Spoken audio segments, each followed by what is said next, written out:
In this video, we're going to take a look at AT&T INTERNET AIR. Is it worth it or not? So I have a list with the pros and cons. So we're going to take a look at these to see if it's the right choice or not.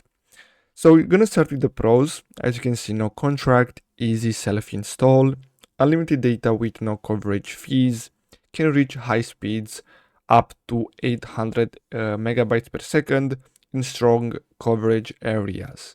Discount rate with AT&T mobile plan. Now the cons, speed and latency are inconsistent, can go from excellent to unusable during peak times, often struggles with gaming, video calls, large file transfers, and limited availability.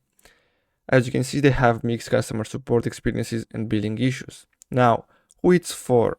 So great if you're in a 5G plus coverage area, lack fiber cable options, and want a no contract fixed wireless backup. Not ideal as a primary connection if you require consistent low latency or fiber grade reliability.